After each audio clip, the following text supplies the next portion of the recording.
On ouvre la page politique de ce journal. L'extrême gauche a présenté hier soir sa liste pour les élections régionales. Une liste conduite par Jean-Jacques Prodhomme de Lutte ouvrière. Reportage Pierre Boucheneau, Benoît Lotte.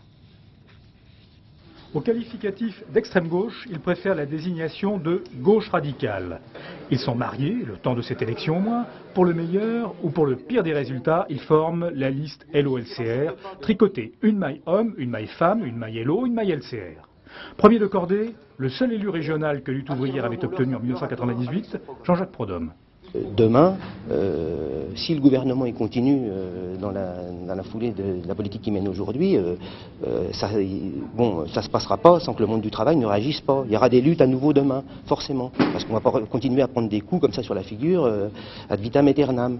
Alors nous, on se présente pour présenter un programme de lutte, pour offrir des perspectives, pour dire il faudra mettre en avant demain des revendications qui en valent la peine, des revendications qui nous permettront vraiment de changer le sort des travailleurs. Parce que des licenciements qui sont pratiqués dans des grandes entreprises, qui font des bénéfices et qui ruinent des régions entières, avec les situations dramatiques individuelles que ça peut provoquer sur les gens, ben ça suffit, on a trop vu.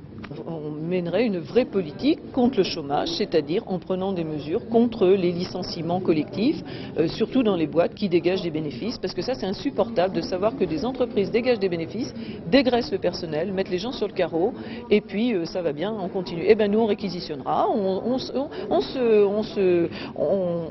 sera là physiquement, je veux dire on réquisitionne, point barre. Je pense qu'il ne faut pas y aller par quatre chemins. Je veux dire, le patronat, il n'hésite pas. Je veux dire, eux, ils ont des mesures brutales, sauvages. Eh bien, je veux dire, à un moment donné, il faut être dans le rapport de force. En attendant ce grand soir, c'est la suppression des subventions aux entreprises que Jean-Jacques Prodhomme avait principalement revendiqué pendant son mandat. Ce mandat de conseiller régional, il ne l'avait acquis en 1998 que grâce au système de la proportionnelle intégrale, puisque la liste Lutte ouvrière n'avait recueilli que 4,86% des suffrages.